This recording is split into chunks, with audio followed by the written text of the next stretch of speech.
un topo un petit peu compliqué à faire dans la mesure où il y a beaucoup de choses qui ont bougé ces dernières années. Donc je vais centrer la présentation non pas sur les cathéters, on aurait pu dire des choses, mais sur les tendances récentes en termes d'infections associées aux soins, les pneumopathies acquises sous ventilation mécanique avec les nouvelles définitions qui nous viennent des États-Unis, et puis les problèmes posés par les pneumonies associées aux soins non nosocomiales, quelques aspects de prévention, et puis une grande partie du topo sur les résistances bactériennes, les tendances et les moyens du contrôle.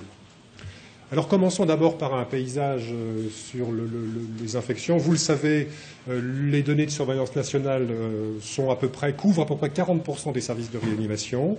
Et quand on regarde la répartition des infections associées aux soins dans ces services, vous le savez bien sûr aussi, ce sont les pneumopathies qui représentent plus de la moitié, 53%, des infections. Les infections urinaires venant en deuxième position, mais avec aussi là des questions sur leur caractère symptomatique ou non. Donc on est vraiment essentiellement devant des bactériémies et des pneumopathies. Les tendances, elles sont plutôt favorables. On ne parlera pas des cathéters que vous voyez tout en bas, avec une réduction importante des taux d'infection sur cathéter. Mais quand on regarde l'infection la plus fréquente, vous les voyez présentées en densité d'incidence, eh bien, il y a une réduction de 10% observée. C'est les données 2012 qui sont présentées ici, comparées à 2004. Et vous voyez une réduction des pneumopathies pour une infection de prévention difficile. Eh bien, les taux sont plutôt en diminution. Et on va parler maintenant des questions qui se posent sur les problèmes diagnostiques et des conséquences de ces problèmes. Alors, une diapositive un peu ancienne qui a comparé les taux d'infection pulmonaire sous ventilation mécanique en Europe, quelquefois un petit nombre de participants dans certains pays. Là, j'ai pris les pays avec le plus grand nombre de participants et vous voyez qu'il y a une grande dispersion des taux d'infection pulmonaire qui vont schématiquement entre 10 et 15 pneumopathies pour 1000 jours. Et quand on compare ces chiffres à ceux des États-Unis, vous le voyez, les taux aux États-Unis sont de l'ordre de 4-5 pneumopathies pour 1000 jours de ventilation mécanique. Alors, est-ce que ces données sont... d'abord, je vous montre d'abord l'évolution de ces taux, ça dans un papier qui a été celui qui a suivi le bundle de Pronovos pour les cathéters dans le même réseau de réanimation. Vous voyez que la mise en place d'un bundle de prévention des pneumopathies conduit à une réduction des taux moyens de 8 à 4, donc de plus de 50% des infections, et les taux médians qui baissent à 0. Donc la moitié des services de réanimation ne rapportent pas de pneumopathie dans les réseaux, en tout cas dans le réseau du Michigan. Alors bien sûr, des grosses questions qui se posent sur le diagnostic. Ici encore les données européennes qui vous montrent la très grande différence de diagnostic de la pneumopathie. Et vous voyez en bas les diagnostics quantitatifs par des prélèvements protégés. Ici, par exemple, en France, représentent environ 50% des diagnostics, mais d'autres pays représentent beaucoup moins. Et des diagnostics non quantitatifs surviennent dans certains pays, dans la majorité des cas. Alors pourquoi est-ce que les taux semblent diminuer aux États-Unis? Deux raisons principales. D'une part, la diffusion publique des taux d'infection associés aux soins dans plus de la moitié des États. Et donc il y a une obligation de diffusion des chiffres selon des modalités variables.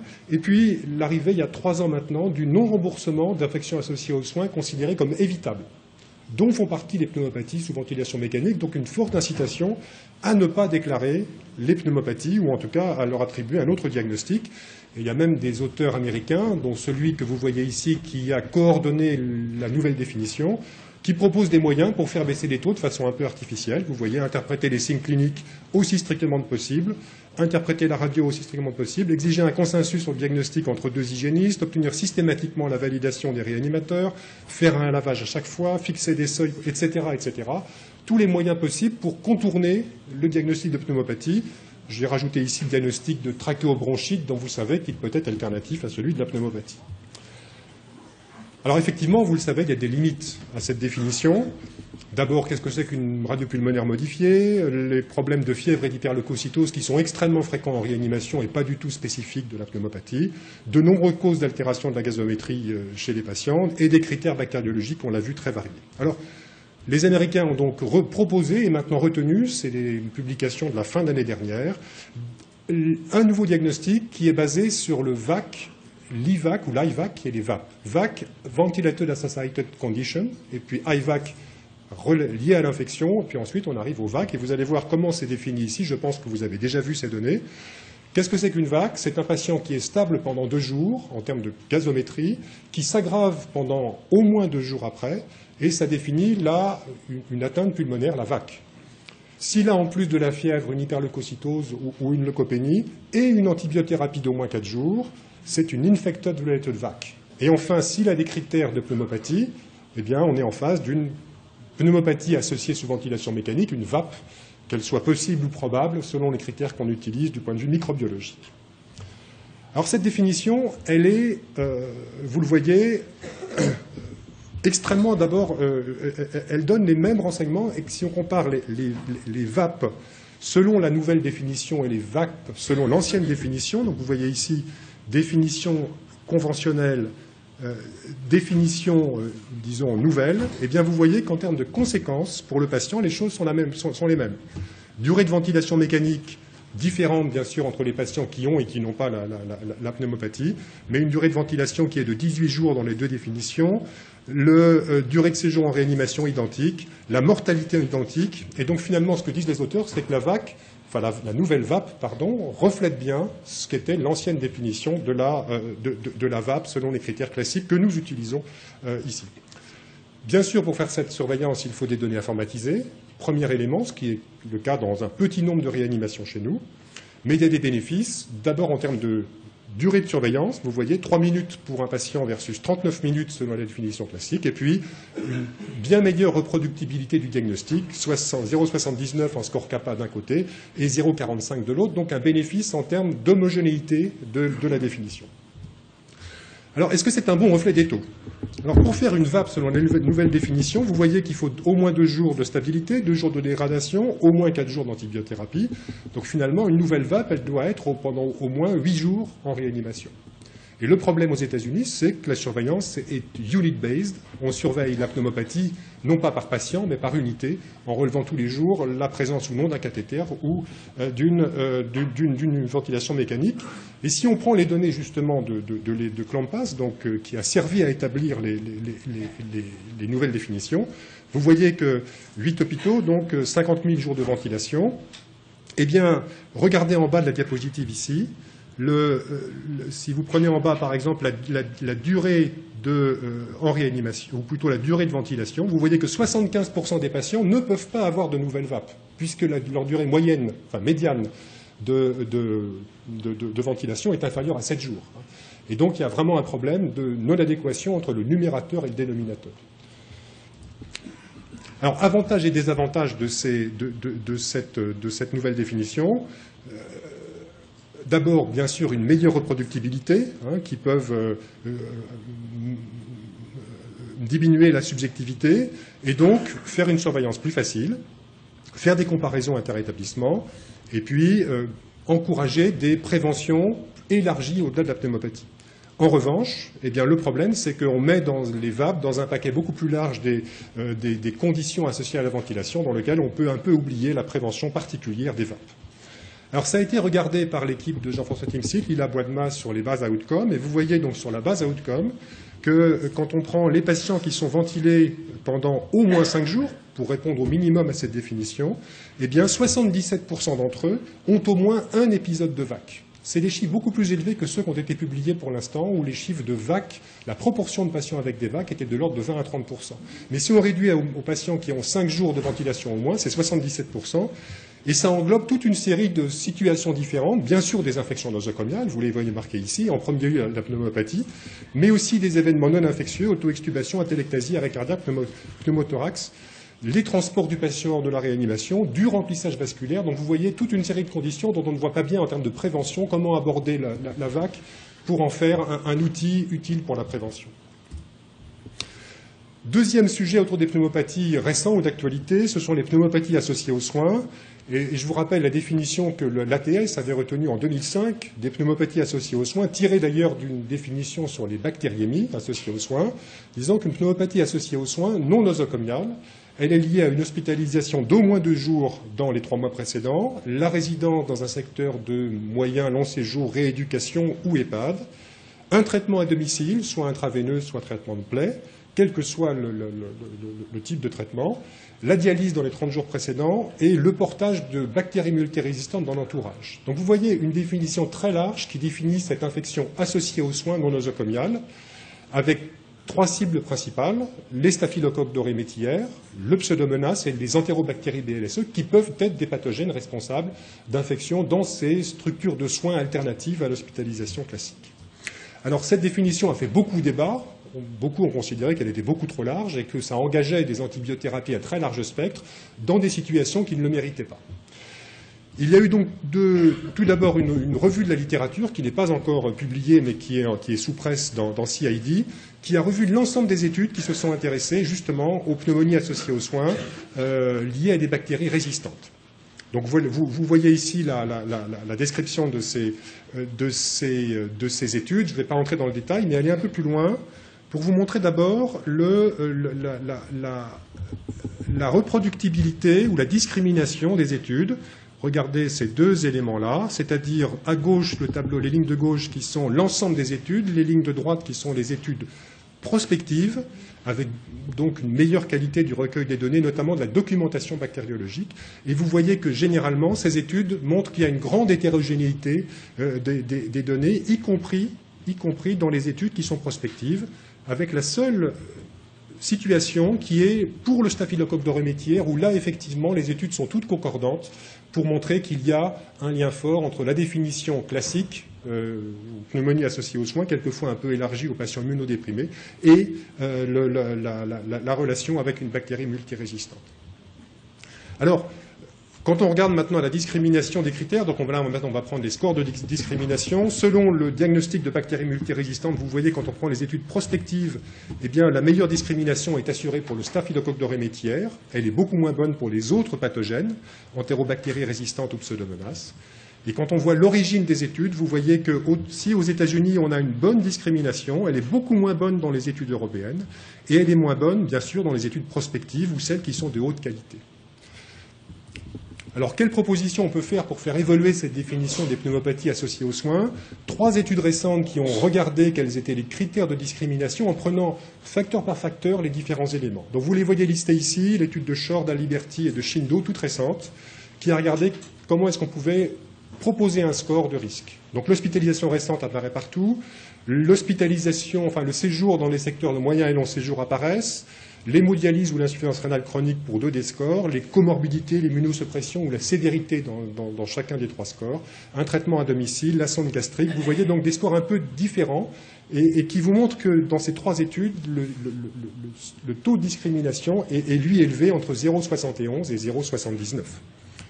L'étude la plus récente de Shindo, elle vous montre ici la discrimination, et vous voyez que quand on prend le score de Shindo, c'est donc 0,79, et quand l'auteur applique les 2 autres scores, eh bien, il trouve 0,71, 0,66, donc en tout cas, l'étude de Shore est exactement le même score de discrimination dans l'étude de Shore et dans l'application de ce score dans l'étude de Shindo. Et puis, ces scores ont été repris sur d'autres cohortes. Vous voyez ici une cohorte espagnole et une cohorte britannique. Et là encore, vous voyez des très bons scores de discrimination qui apparaissent pour ces nouveaux scores en comparaison du score classique, donc qui est HCAP Classification. Alors, si bien qu'on peut proposer, c'est ce qu'a fait Wunderich ici, qui a proposé donc un score à partir de, c'est l'éditorial du papier de Shindo. Vous voyez qu'en fonction du nombre de facteurs de risque qui sont présents ici, s'il y a 2 facteurs de risque, on regarde si le patient est suspect d'être porteur de SARM. Et en tout cas, dès qu'il y a un facteur de risque, le diagnostic est fait de façon agressive, donc on cherche à obtenir un germe. S'il y a plus de 3 facteurs de risque, un traitement antibiotique à large spectre, et en fonction des résultats de la culture, à ce moment-là, on peut rétrocéder sur l'antibiothérapie.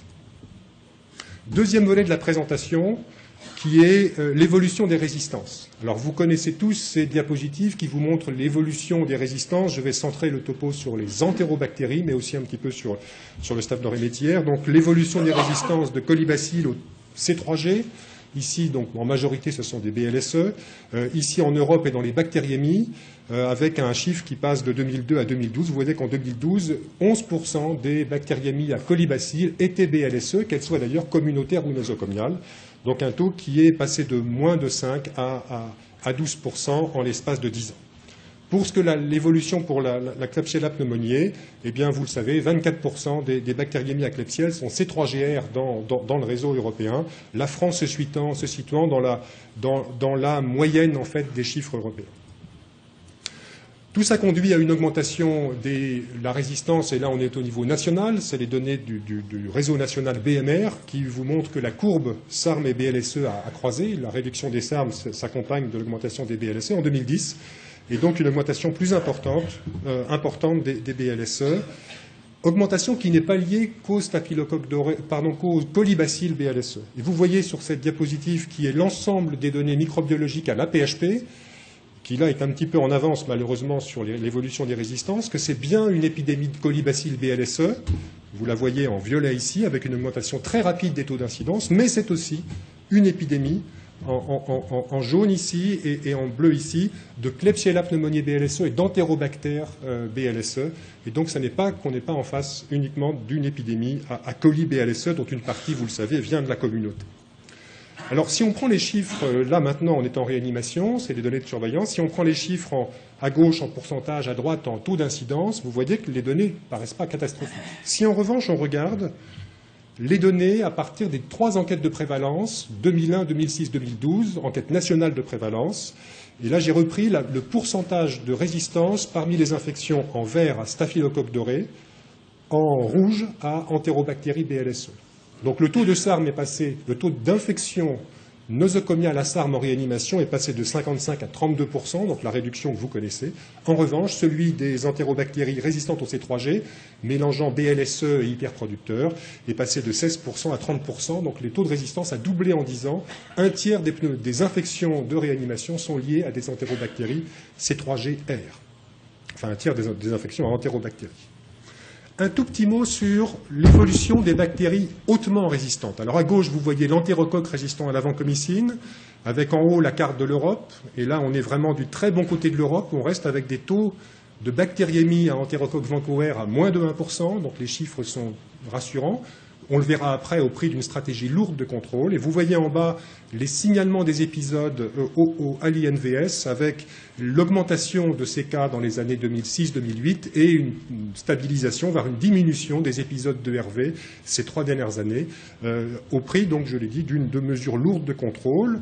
À droite, les entérobactéries productrices de carbapénémase, où là encore la situation est très favorable en France. Moins de 1% des infections bactériémiques ou quasiment aucune d'ailleurs, sont à EPC, avec des pays qui nous entourent avec des chiffres beaucoup plus élevés, avec l'évolution notamment très préoccupante de ce qui se passe en Italie, en plus de ce qui se passe en Grèce. Et vous le voyez en termes de signalement des épisodes, eh bien les choses évoluent beaucoup plus vite, avec une augmentation rapide du nombre d'épisodes signalés à l'INVS. Alors, il y a eu un élément important, les recommandations de contrôle des ERV et des EPC étaient jusqu'à l'année dernière un peu disparates, c'est-à-dire qu'il y avait des recommandations spécifiques ERV, spécifiques EPC, des recommandations pour la prise en charge des patients rapatriés de l'étranger. Toutes ces recommandations ont été unifiées en une seule recommandation qui est parue en juillet 2013 du Haut Conseil de santé publique. Je ne vais pas entrer dans les détails, mais l'intérêt de ces recommandations, c'est qu'elles sont très homogènes, d'abord entre les pathogènes.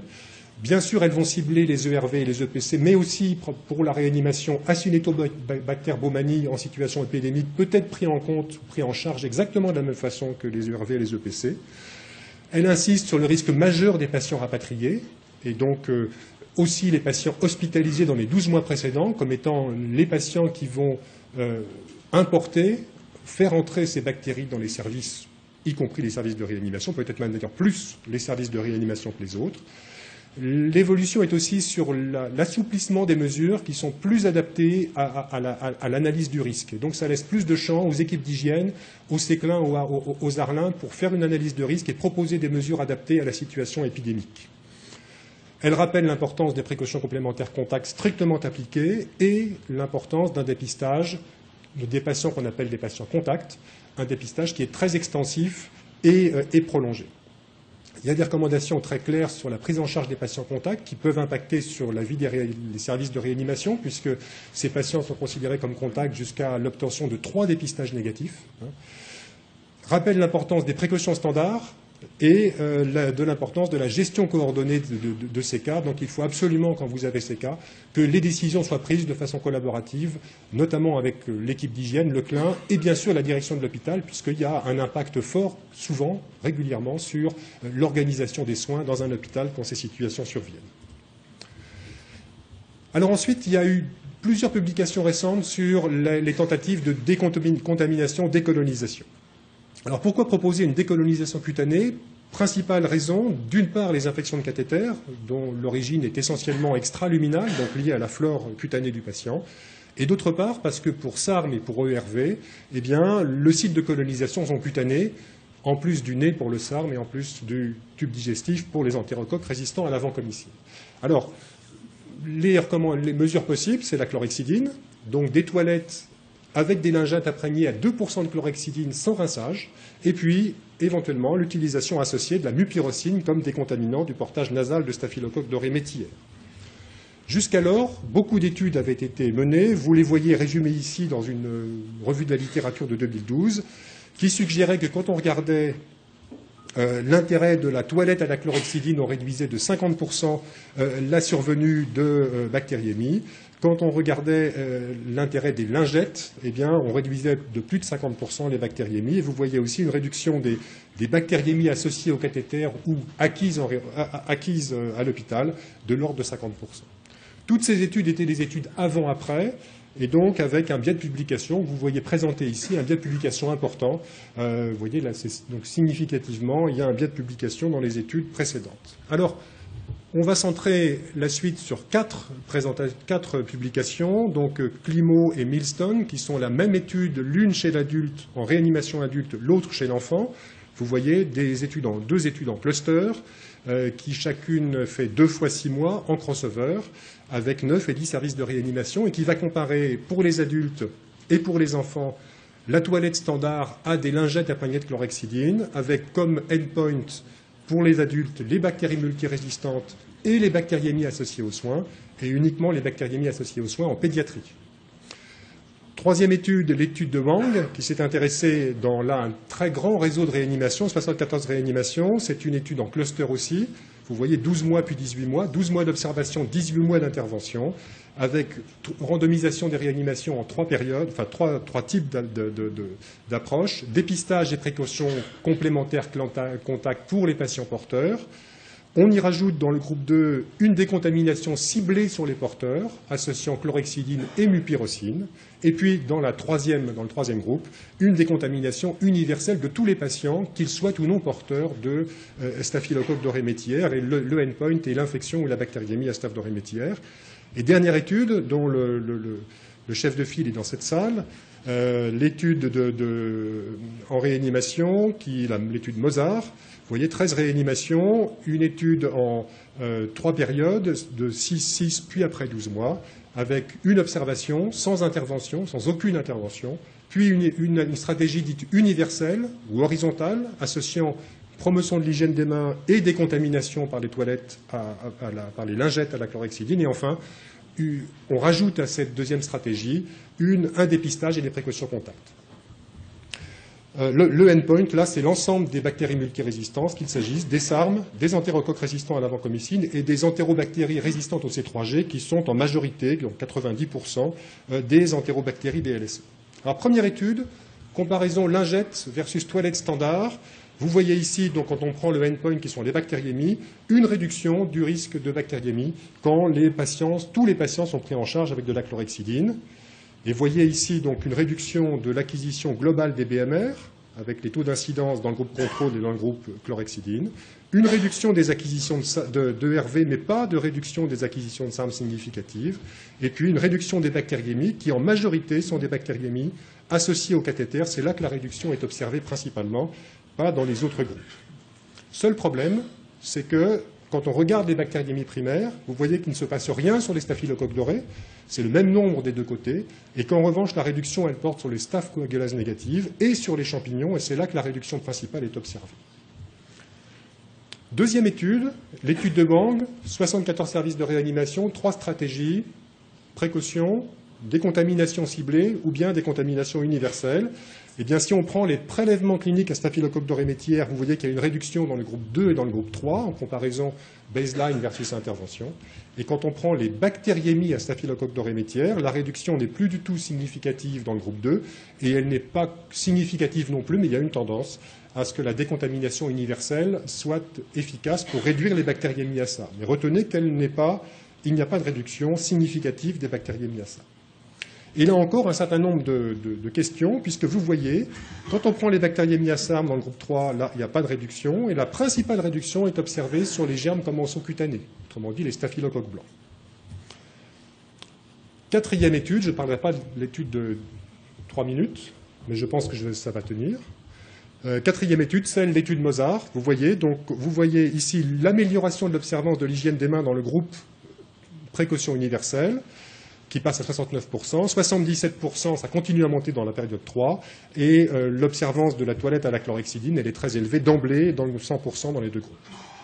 Quel impact? Eh bien, une réduction de l'ensemble des BMR, une réduction des SARM, mais dans la période 2, aucun impact des mesures ciblées, c'est-à-dire dépistage, précaution contact supplémentaire dans la troisième période pour les BMR.